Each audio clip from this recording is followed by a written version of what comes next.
Hi, everyone. Good afternoon, good morning, good evening, depending on where you are today. Welcome to this month's Washington Healthcare Facilities Community Practice. My name is Ryan Kronk. I'm with UNC, and we are the Secretariat for the Washington Healthcare Facilities Community Practice. We've got an exciting set of presentations today on the right fit matching water and sanitation technologies to healthcare facility needs. Just a few quick announcements before I turn it over to our speakers. If you have a feature project, we'd love to hear about your work that we can highlight in the Washington Healthcare Facilities Community Practice.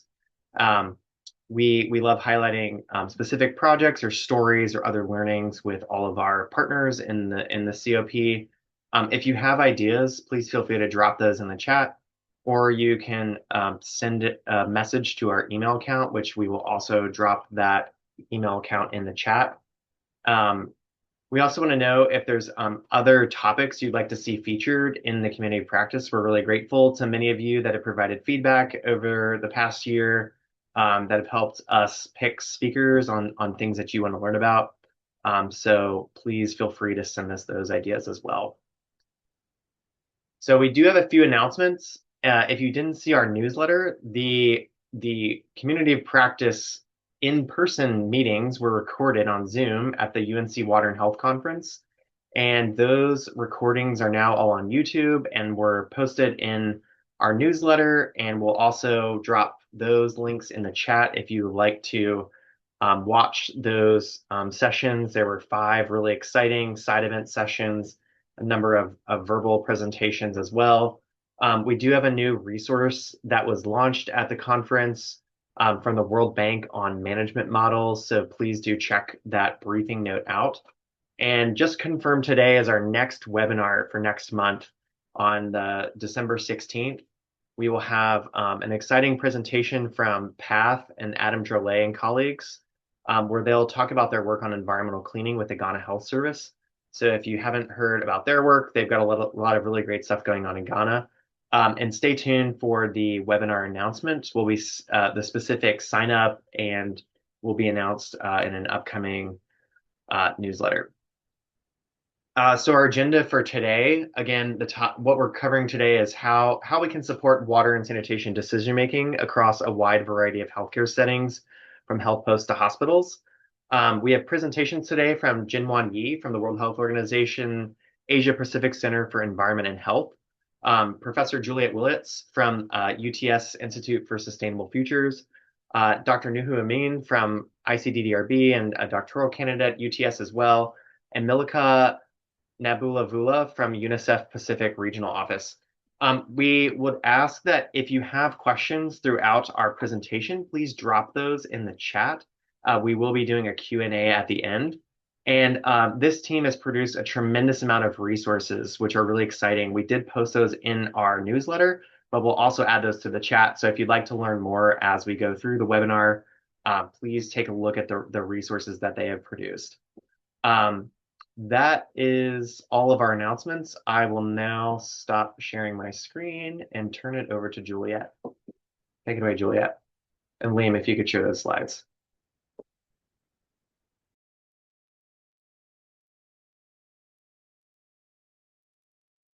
Thank you so much, and welcome everyone to this webinar on the right fit, matching water and sanitation technologies to specific health facility needs, which is brought to you by UTS, UNICEF, World Health Organization, and icddr.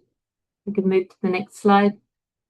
I'd like to start with an acknowledgement to country. I'm based here in Australia, and when we start a meeting, we would like to acknowledge the traditional owners of the land on which we meet. And for me, in Sydney, that's the Gadigal people of the Eora Nation, on whose ancestral lands our city campus stands.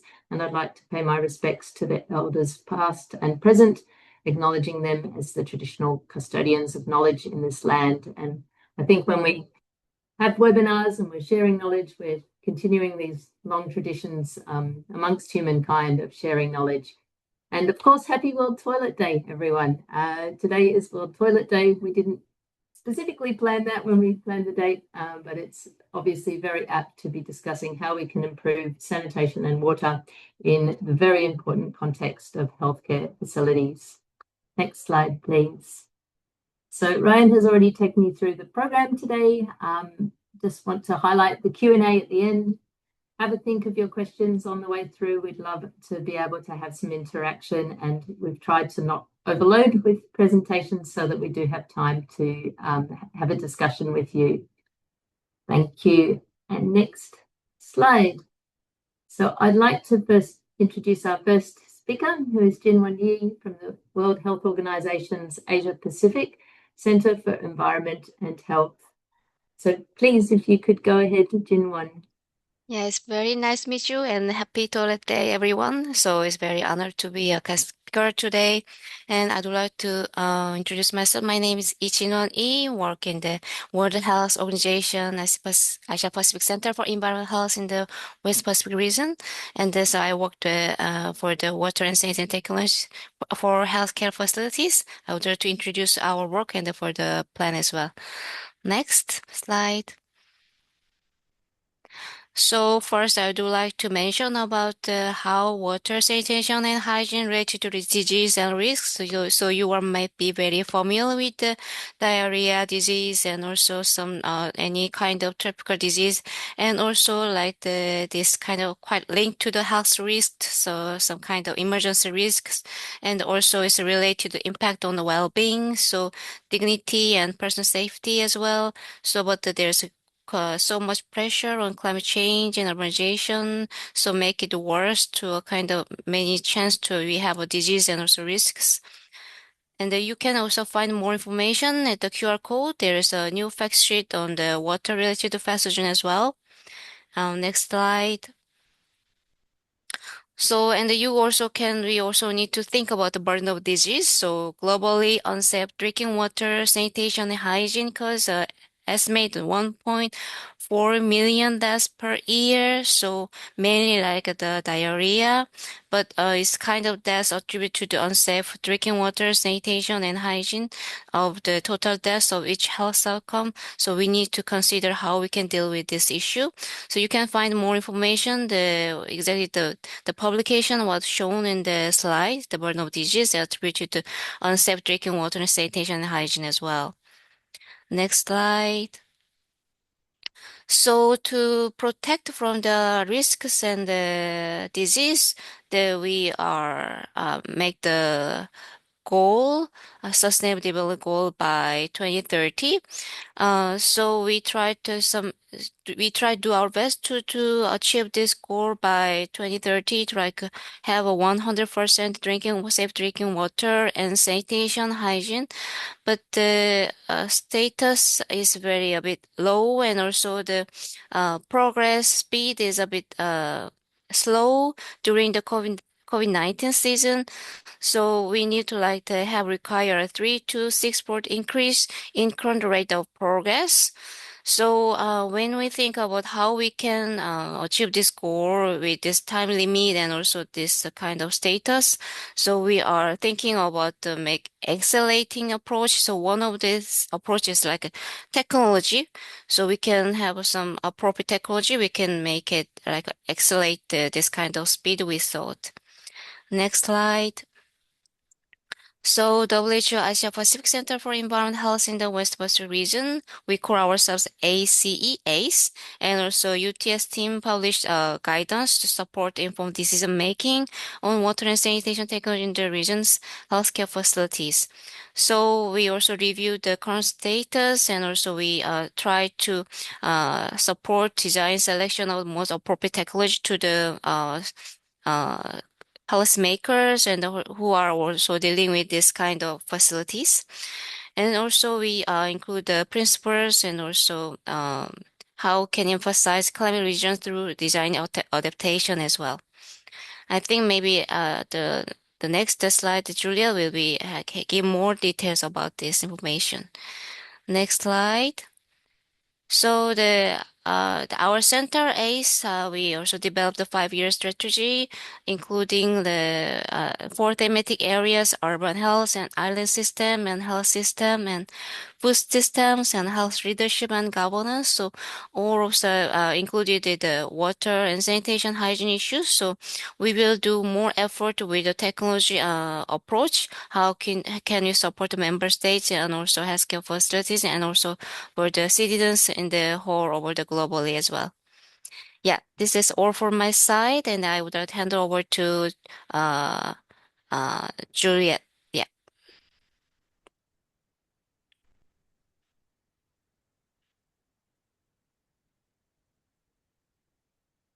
Great. Thank you so much, JinWon, for the introduction. We'll move on now to talking about how do we guide choices about which technologies we use in different types of healthcare facilities. Next slide. And so this was work that we hope can equip you. So as you're listening today, have a think, are you equipped to support decision-making that you're involved in your role on water and sanitation technologies for healthcare facilities? And that could be from health posts all the way up to very large hospitals. And the thing also have a think through who needs to be equipped, because often people with water and sanitation background may have that knowledge, but perhaps people who are coming more from a health background may not have that knowledge. And so this guidance is to help bridge these different worlds so that good choices can be made in technologies. Next slide. So firstly, if we think about the water supply needs of healthcare facilities, there are some very important aspects to this that are different from household water supply. And sometimes they can be underappreciated. I think people can think that, oh, if we just connect up a healthcare facility with a community supply, that will be enough. But that may not be the case. And so next click. Firstly, we have to think about what kinds of volumes of water are needed. And in general, healthcare facilities use quite a lot more than other types of facilities. Next click. We need to think about continuous supply, and that is both to ensure that there's no times when we have unreliability or outages. And also it is to do with contamination, because when you have intermittent supply, there's much more possibility for introduction of pathogens into the system. Next click. We also need to think about the patients that are nearby these different water sources and that may be used for bathing, for drinking, in actual patient processes, and the need for very high water quality standards. Again, these may need to be higher than what's needed in a domestic context. Next click. We need to take care to avoid contamination, and that's particularly in terms of what can happen inside the plumbing, where there's many studies of the growth of antibiotic-resistant bacteria in plumbing, of Legionella in plumbing, and so that involves thinking not just about the water supply itself, but the way piping networks are set up and how they're used in a healthcare facility. And lastly, next point, we may need very ultra pure or sterile water, and so there are quite a lot of point of use technologies that are very important in healthcare facilities, and that might be different forms of ultrafiltration or nanofiltration or other processes. And next slide, if we move then to think about sanitation, equally, the liquid waste that is coming out of a healthcare facility has quite different characteristics to those just from households. Next click. So firstly, we have much higher risk of all sorts of very nasty things in this water. So that could include pathogens, because we have patients who are sick, and so the pathogen loads in feces are going to be higher. There are emerging contaminants that could be part of medications or other chemicals that are used in processes in hospitals. There can also be pharmaceuticals.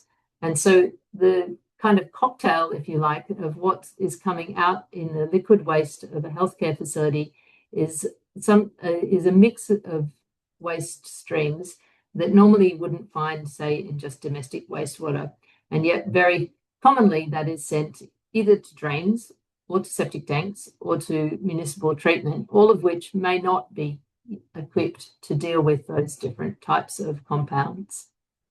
The next point is that commonly used systems actually may have some small reduction in the health risks, but they're certainly not going to eliminate the risks of these different emerging compounds. And we're going to need much higher levels of treatment to remove them from and make sure that they're not getting into the environment.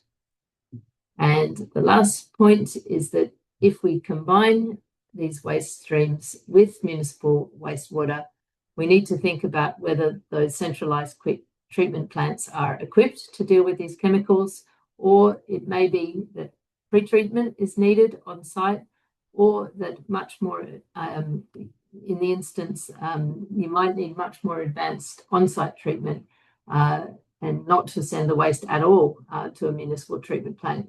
Instead, it might upset the processes, the biological processes at that treatment plant. So these are some of the areas that we found through the first part of the work undertaken with JinWon's team at the WHO Asia Pacific Center for Environment and Health. The next slide. So what I wanted to share is that there are three parts to that work, and I wanted to particularly highlight that we conducted a very detailed literature review that compiles evidence from scientific papers on the applicability of a wide range of different water and sanitation technologies. And so that includes different types of point of use technologies. It includes for sanitation, many more different types of advanced treatment processes. So zeolite absorption, activated carbon, use of membrane bioreactors. So things that, technologies that we may not be as familiar with. I think people working in WASH in particular, in low resource settings, may be less familiar with the range of sanitation technologies that are available and that actually may be quite applicable, especially if we're thinking about hospitals and larger healthcare facilities.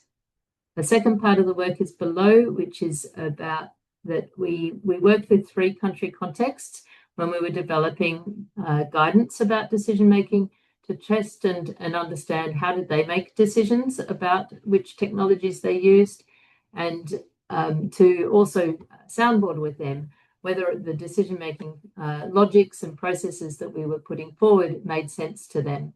So we've captured that in the second small diagram on the right there.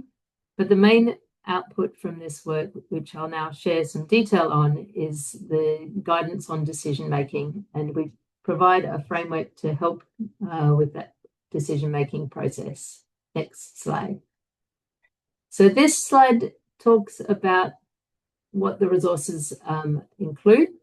So we imagine that, as I mentioned at the very beginning, we have people with health sector expertise and doctors and nurses and directors of hospitals or of health facilities, and we have water and sanitation experts and technical people. And we think that decision-making processes need to include the two together, not one or the other, but together. And the process that we provide is a framework of factors that need to be discussed and considered and data collected about them. And then we also provide a set of technology fact sheets. And these are all drawn from the more detailed literature review. So they're up-to-date information about a wide range of technologies that can be used, and hopefully a slightly wider range than is currently used, because we think, particularly for sanitation, that we need to start using these more advanced forms of sanitation in more circumstances. And so if we kind of combine the knowledge of these different groups and drawing on the framework and the fact sheets, we hope that that can lead to healthcare facilities that have suitable technologies. So I'll now take you through the framework of the decision making and the types of factors it takes into account. Next slide. So it's built up of 5 main areas, and this is the first. The first is the site and the environmental factors, and starting off thinking about the healthcare facility itself. So as I mentioned earlier, there are specific specialized needs for water and sanitation in healthcare facilities. And so some of the data or information that will need to feed into decision making is understanding what kind of volumes of water do we need? What kind of wastewater composition is coming out into the environment? What levels of chemicals, of pathogens, etc.? What design do we have of plumbing, or do we need to make for the plumbing to avoid contamination and to avoid growth in that plumbing? And what's already known about liquid waste management in a healthcare facility? And I should just note this decision-making process, it could be either for a new site, a new healthcare facility, or it could be used for retrofitting and improving the water and sanitation technologies. And I think the factors remain the same. In one circumstance, you have a starting set of constraints or situation, and in another, you have just a design to work with. But in either case, I think the same factors would be considered. And if you do the next click, we come to the next set of site and environmental factors. And this is about the human environment in which a healthcare facility fits. So are we in, a very dense urban area where there is some pipe supply? And is that pipe supply regular, or is it intermittent? What's the water pressure? Is there sewerage available or not? So the environment in which a healthcare facility is situated is a big determinant of how much responsibility the health sector and whoever's running that healthcare facility needs to take, and whether or not it's a negotiation with external actors, or whether it's simply that it needs to be all handled by that healthcare facility. Next click.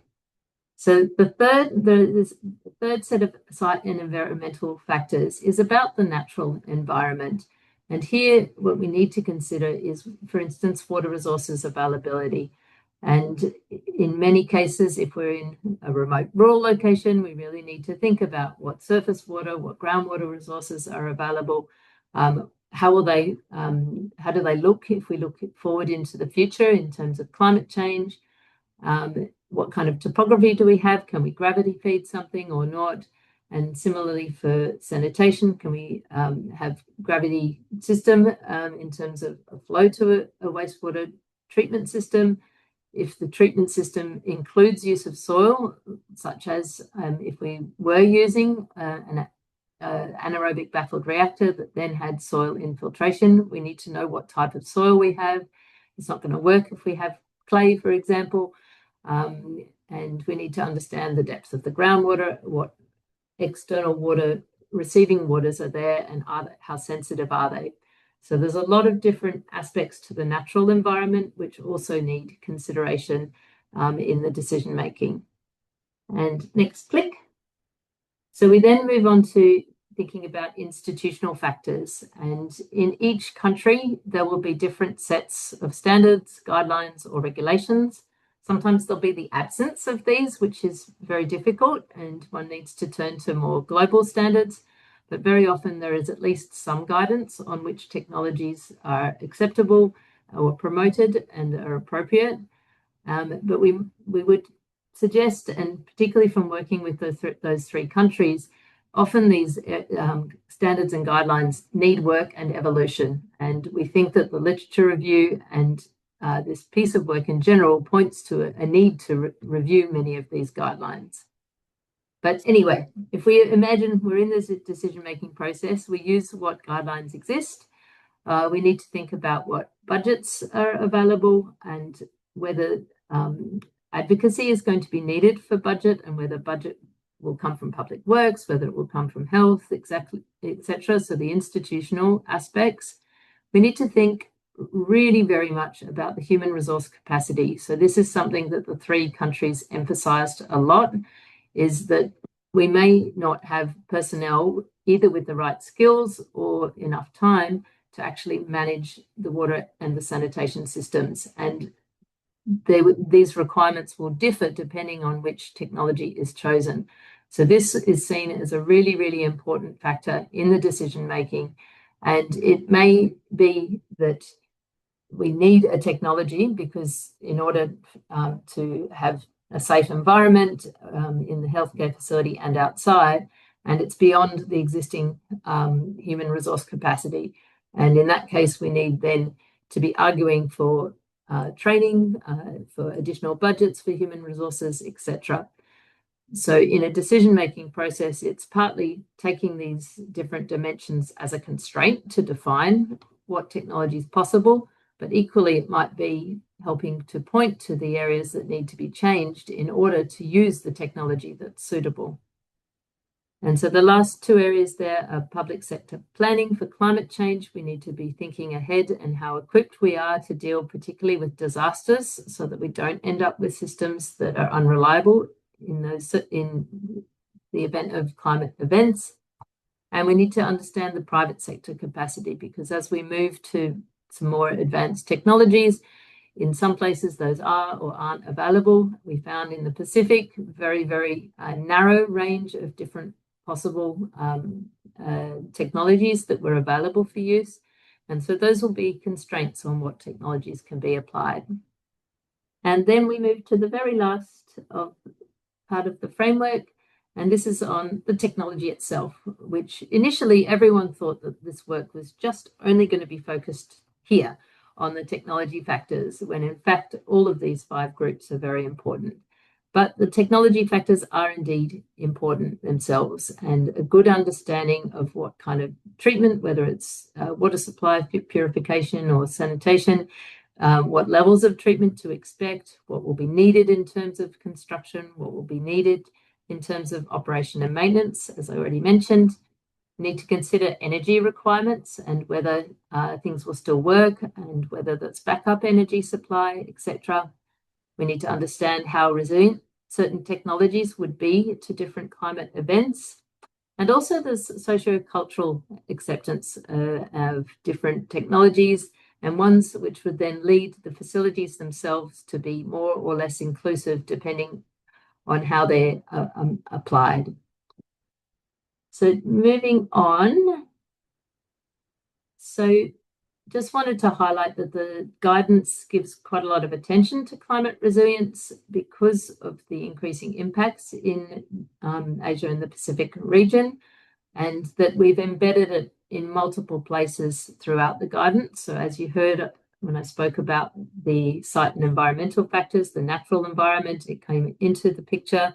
It also comes into the picture when we think about institutional capacity to deal with climate events. And the guidance itself also provides for technologies some different ideas on design features that could be added and integrated with more generic technologies to make them more climate resilient. And then coming to my last slide is, what contribution does this make? Well, we hope that this guidance can support more effective decision making. We think that it demonstrates the importance of technology selection, which is maybe not a process that is usually given much attention. It might be imagined that you just write a terms of reference to build an entire facility, and not really thinking through the details of the implications of technology choice. In terms of GEDC, we think that that's important in understanding the healthcare facility needs and make sure that the needs of diverse patients are thought about in terms of the different water facilities and types of water.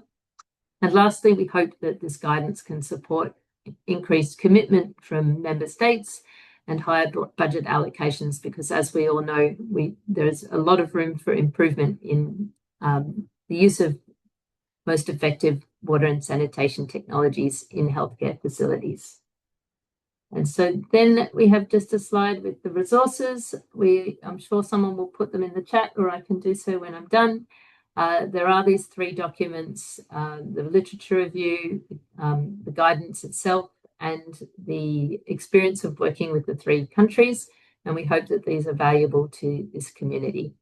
And with that, I would like to hand over to Nuhu. So Nuhu, please go ahead. Thanks, Juliet. A nice introduction of what I'm going to practically demonstrate to your wastewater treatment, or the technologies used for first ever hospital wastewater management in Bangladesh. Next slide, please.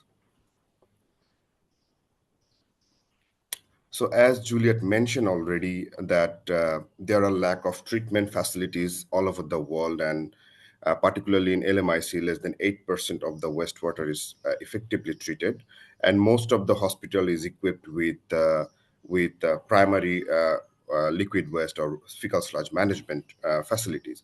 In Dhaka, we have found 4 out of 13 large hospital have some sort of wastewater treatment facility, as those are only the primary. There is no secondary or tertiary wastewater treatment plant. And these wastewater actually going to the open drain to the community, and lots of pathogens, you can see the lots of pathogens, chemicals, radioactive materials actually discharging to the neighboring community, particularly in the lower esteem, low income communities. And from our recent estimate, we found more than 20 DALI per thousand actually affected to the aggregated hospital and community pathogen exposure. Next slide, please. So that's why we came up with the innovation that combined with technological and also like co-creation with the stakeholders and transdisciplinary approach.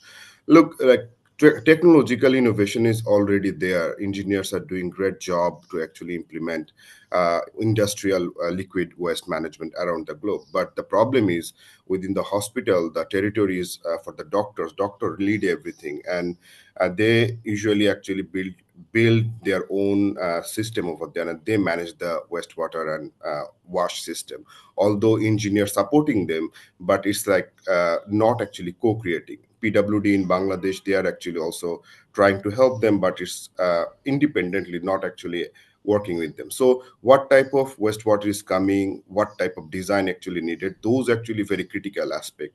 That's very important to actually discuss and then actually make the decision. So actually what we have done throughout this project since 2022 to now, we actually co-created not only the technological things, but also like actually different stakeholders. We bring them and we actually provide the ownership of individual entities that belongs to them. So I'm going to discuss in the next slide. Next slide, please. So we know the technological aspect of wastewater treatment plant. So these are not new things. You can say this is a 6 or 7 step wastewater treatment plant with solid segregation, equalization, anoxic zone, aeration, and main things like chamber is the membrane bioreactor, ultrafiltration module for this wastewater treatment plant.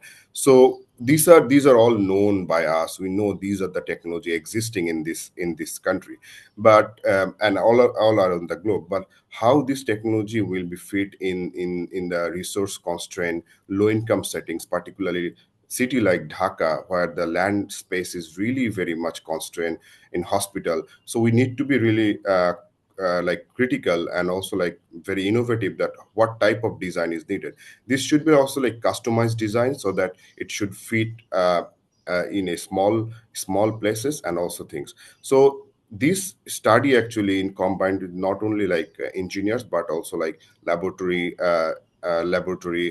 people, like public health expert, academia. So we actually involve a lot of people to actually design and what should the future direction. So this is in the next slide. You will also see what is the it looks like.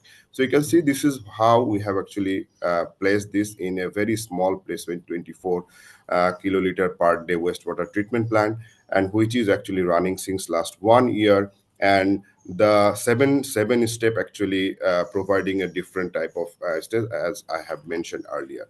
Next slide, please.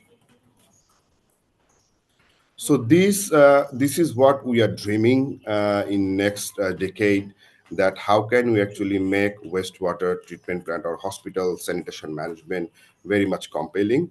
You can see we have now currently it is not actually integrated like this. It is like people actually working separately, particularly public works division and hospital director general health, and they are actually working together, but engineering department doing their own design and hospital authority doing their own wash management. There is a very lack of integration. So we have recently published on this, like a lack of integration between this division. There is no integration between industry, academia, Ministry of Health, directly with the hospital authorities. So that's the another big actually gap in this sector. Next click, please. So through this project, we are able to bring these people together to design this technology. For example, we bring actually academia, first of all, UTS and Bangladesh University of Engineering and Technology, BUET. We actually work together with International Center for Diarrheal Disease Research, which is one of the leading research institute and also laboratory support. And we also bring community people as well, to understand how the pathogen, how the wastewater going through the hospital to the community. And Ministry of Health was not in the scene because they work with the PWD or with the more hierarchy things. So this project, they actually funded this project, Ministry of Finance, and that's how actually we are able to build this. And now they are very much sensitized with this type of project, that this can be feasible to Public Works Division, although they were actually do their work separately, but now they are very much in close with us, and they are working with this project very closely. So next click, please. So you can see the how the industry actually took place in this part, like manufacturing and installation. Local engineering support is available. The problem is they don't have the expertise working in the healthcare facility, effluent quality. They don't have the laboratory equipment. So they lead their part, but we also actually supported them with this type of things. Next click, please. As I mentioned earlier about the academia involvement, so we co-created this design with leading institute, researcher, and also stakeholders like engineers and things. Next click, please. Next click, please, as well. Okay, so you can see that the hospital and hospital directors provided the land, and they have provided 24/7 electricity supply. So operation and maintenance for the future is still very difficult. Engaging staff from the hospital is also a very difficult task at this moment, because there is no provision. So we are working on this. And for the ministry, they are already actually trying to actually allocate the fund from the healthcare facility. Now, the political unrest is going on in Bangladesh, so that's why actually it's being delayed, but hopefully there will be some hope to actually there will be separate funding for managing the liquid waste. Next click, please. And Public Works Division already working on the hardware like drainage and other things, so we actually bring them to actually help us to actually connect the hospital liquid waste to different sewage and other things to one actually chamber, so that this, because in LMICs effluent actually very difficult to actually come to one place, so it's going to different channels. So they also supported us to actually make the drainage network feasible for actually this treatment plant. Next slide, please. So you can see that how much engagement of different type of stakeholders, like from academia to engineers, and also financing people, and also like public health expert actually engaging in this designing of this prototype. Next slide, please. Next, please. So you can see the outcome of this result. So I'm not going to provide detailed information, because this is this provided not only the national standard, but also remove most of the enteric disease causing pathogen like rotavirus, salmonella, typhi, most of the COD, BOD, and it's actually now it's using for actually like gardening and the car washing in the hospital. And next click, please. So we have achieved a lot of things last 2 years about the what is the strength of this device, actually achieving national standard ownership. Actually hospital do own this technology, because they are involved from the beginning and they actually provided the land and they engage in each and every meetings. This is low cost compared to other technologies, that is large technologies, so it can be scalable. Low manpower is needed for this, and it's local engineer can actually build these things very easily. Next slide, please. So there are some also challenges. This is just a beginning, the first wastewater treatment plant. So sustainability is one of the biggest question. The operation maintenance cost in the future would be really challenging. Still, we're working on this. Lengthy procurement process, dollar inflation after the COVID and due to the war. So it's a very increase the budget. It's very difficult to manage the project.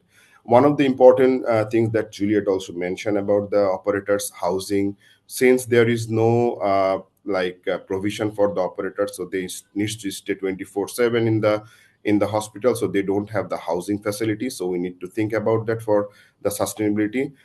Climate change, changing climate with the heavy rainfall and also like seawater level rise. These are concern for this type of things in the future. So we have to also work on and also like delayed in international procurement sometimes stop due to the conflict and also like other issues. Next slide, please. And these are some outputs. Actually, thank you, Juliet. So she was there to actually launch this wastewater treatment plant, and it was a great success. All the press, actually, I would like to acknowledge them as well. They actually came through and disseminated this to our national platform, and this has been one of the news breaking in our country. So everyone actually liked this approach. Next slide, please. And I would like to thank all of our collaborators, particularly ITN, Buet, Ion Exchange, UTS, and also like Bangladesh government for supporting this. And you can see the picture from the left. It is actually garden now. It was actually very westland. Actually, there is no use of this. Now we are making this a garden. Thank you, and over to Juliet. Next presenter would be Milika. Over to Milika.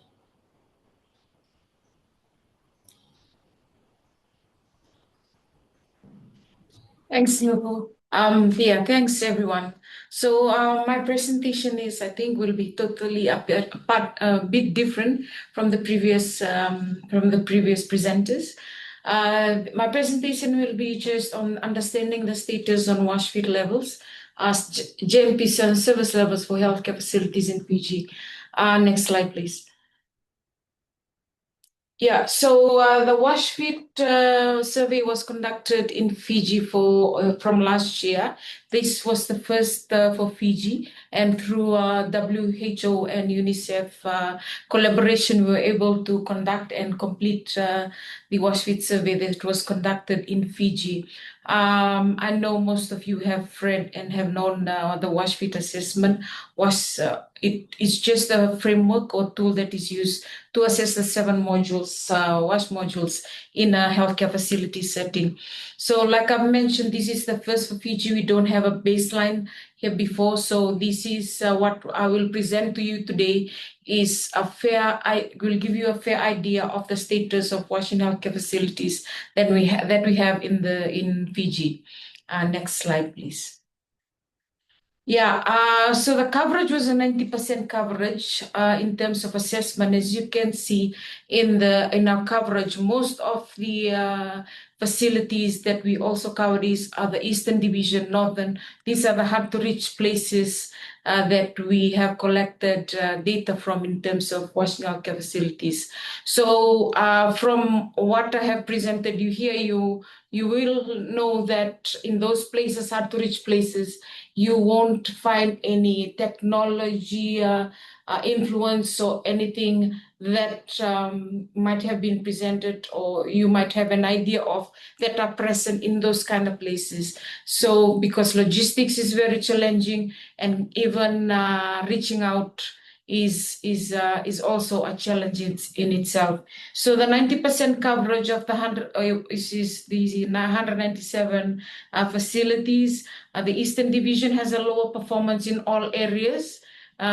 And the Central Division, they performed relatively well, especially for water quality, hand hygiene, and energy. So one of the reasons is because of the services available and at the main island, which is why a lot of the status and service level has improved a bit from the from Northern and Eastern Division. And for the Western Division, they showed varied results between the subdivisions. It is because there's only a few of the health centers that are inaccessible. Most of the health centers are in the main area. Before I continue to the service levels presentation, I just want to clarify that the 197 does not include specialized hospitals and the main CWM hospital that we have here in Suva. So this, it covers the nursing station, health centers, subdivisional hospital, and divisional hospital in those divisions. Next slide, please. So for the service levels that we have, as you can see on the graph, we have 82.23% healthcare facilities that are sitting at the basic level.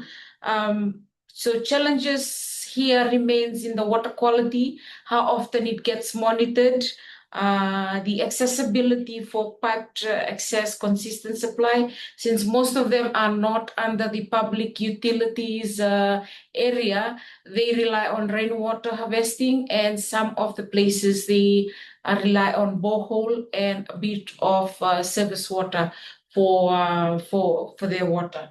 Fewer than half routinely test their water quality. And nursing station, these are the small health centers. They showed the most issues apart from any other type of healthcare facility that we have. And for sanitation, as you can see, there was only 14.72 that met the basic level. I would like to reiterate again, we don't have much on the interventions on sanitation, and because some of the common issues that we have, the lack of accessibility of segregated toilets, and most of the toilet facilities don't support menstrual hygiene management provisions, which is why we have we are not achieving the basic service level that is expected from us at this point in time. Some of the significant findings that we from our assessment, maintenance of the water system in itself, and that affects the water access. And for sanitation facilities, poor maintenance of toilets, infrastructure, and even getting the water inside the toilet is a challenge. It's a challenge itself. Next slide, please. For healthcare waste management, we have 61.42 facilities sitting at basic level. So roughly about 1/3 of the facilities, they lack proper segregation, and they don't have a place to store their waste properly. As you can see from the picture, another challenge that we found out from the wash pit itself is the capacity building, healthcare waste training, and healthcare waste technologies that we have for waste treatment. So in Fiji, we have just conducted a healthcare waste management plan assessment, whereby we now have a solution report which has all the technologies that have been recommended after that healthcare waste management assessment was conducted. I will be able to share with you after the presentation as well. And for hand hygiene, 65% met the basic level, but fewer than half of all the facilities have coverage at points of care, especially, and the ones near toilet. So what I'm presenting you today is the raw status of the washing healthcare facilities in each of our 197 facilities that we have assessed.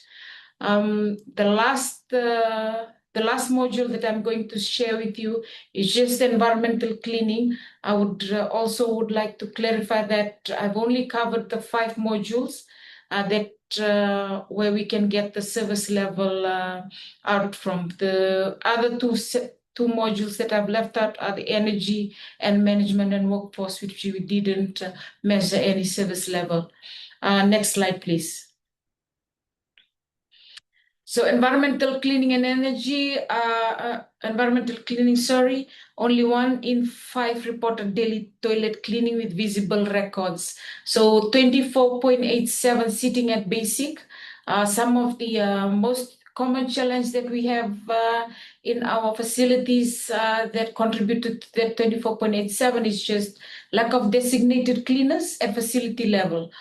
We don't have cleaners at facility level, nursing station and health centers. Most of these things are done by our nurses themselves. And the inconsistency in the procurement of cleaning supplies, since the budget sits at divisional level, there is no specific budget that sits at facility level to support this issue. Lack of training, those are some of the significant issues that we have found out from the assessment in itself and the implementation and procedures that are in the IPC plans. So the service level I present to you is the service level that we have extracted that reflects the 197 facilities that we have assessed. Next slide, please. So these are some of the simple technological solutions in healthcare water facilities that we have come up with. These are something that we have found out that will work for the country. And what you're seeing now is the first that we have done for some of the healthcare facilities in Fiji. For the first one, we now have towers. This is just to increase accessibility to places that they don't have water pressure coming to the facilities. So this is something that we have designed from last year, and we have piloted it in 9 healthcare facilities only. From last year to this year. So this is the healthcare facilities tower that we have in rural areas to add on to pressure so that the water can end up in the facility itself. In some of the nursing station and health centers and even hospitals, water only enters to some of the rooms in the facility, in all of the facility. So this is something that we have come up with the proper design from the engineers that helps in the pressure and water accessibility into the healthcare facility. Another one that I have at the moment, the EPS system. This was trialed in communities, that we have trialed in communities. So this is the first that we have done for healthcare facilities. We've only piloted it into healthcare facilities in Fiji, and they are complete at the moment. We're just completing the routinely monitoring of the water quality before we release, before we commission it for consumption. Another thing that we have just added, just to support climate resilient, is for all the procurement of solar of pumps that we will be doing. We are just doing the solar pumps, so we'll be procuring solar pumps. And for all the water tanks that we have, we will try and do the straps for all the water tanks that we are now implementing. So these are the simple contextualized solutions that we have for Fiji. We don't have the healthcare waste management technology that we have at facility level. We don't have that in the country, and we don't even the septic tank and sewage system. Most of our facilities just have the simple septic tank, and there's no treatment on site, as well as water treatment. We don't have water treatment on site for all the facilities that we have in Fiji. So yeah, that is basically a bit of a reflection from what we have in Fiji in regards to Western healthcare facilities based on the wash fit assessment that we have just conducted. Over to you, Liam. Thank you.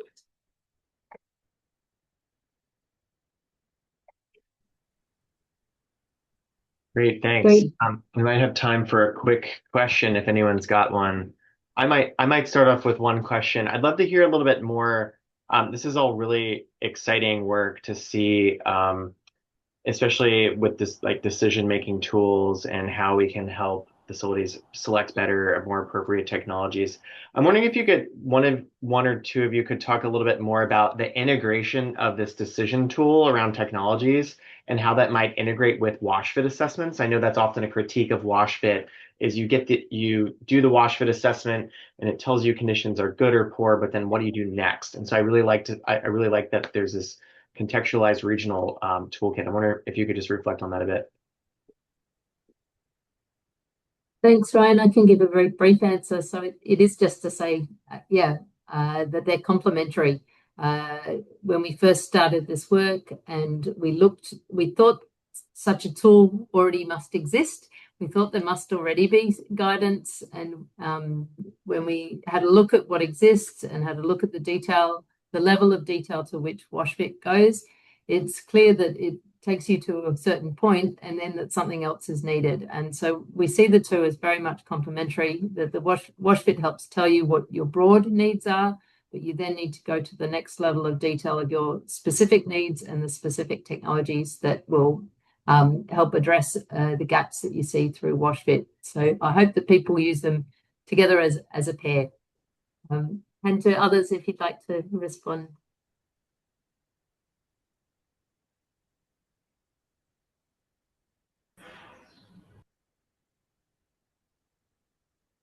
If not, I've got one more question for Nuhu. I'm wondering if you could just talk about your model and how your model might translate to other healthcare facility contexts. Yeah, I think Ryan, technologies are there in every country. Just someone needs to integrate people. Actually, that's the main things. And when I talk about people mean everyone needs to actually own each and every components. For example, the hospital authority, they needs to own this from the beginning, from the concept level, that whether the hospital is able to allocate the staff, they will allocate the land, they will able to run the system. And I know the policy is not their right to run this type of system, but there are already existing system. They are running oxygen plant, they are running water system, they're running. So these just needs to be integrated with the existing system and need to allocate one or two additional stuff. So that's my thing. So that's how actually we are working on the transdisciplinary approach of building this type of team. So team building is one of the biggest, I think, asset for this type of technology.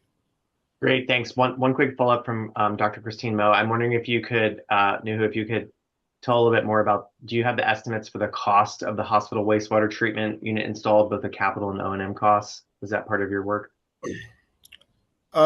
Yes, this was like a grant from Bangladesh government, Ministry of Finance, in collaboration with Ministry of Health. And the cost, we actually estimated about, this could be like, it depends on the size of the treatment plant and also like number of the treatment plants. So we installed in like 250 bed hospital. Its effluent is about less than 50 KLD. So we plan to install the like 24 KLD, which is sufficient for this hospital. And the cost is about, the funding was about like 200,000 USD for this whole project, but actual cost could go high, due to the inflation. The developer actually, who actually managed this, like developed the system, and they actually supported us, not they provide the actual things. But it should be like much lower than what we think about actual wastewater treatment system, that is $1 million system. This will not take actually $1 million. I think less than that, very conveniently. And operation maintenance is also per day 100 taka, which is $1 per day, only for the operation cost, and only one or two actually one or two staff needed, which is not skilled staff, just need to be operator. And there should be a collaboration or like a long-term collaboration with the industry so that they actually maintain the system. It's not only like you one time bring them and they will actually do that. That's the answer to Christine's question. Thank you. Great. Thank you so much. We are at time, and I want to be respectful of folks' time. But thank you all for joining today. Thank you all to our presenters for an excellent presentation. We're really excited about all the great work that you all are doing. Please join us again for our next webinar in December. And thanks again. Have a great rest of your day, everyone. Take care. Great. Thank you. Thank you. Thanks to all the presenters. Thank you. Thank you. Thanks, everyone. Thanks, Ryan. Thank you, Vinaka.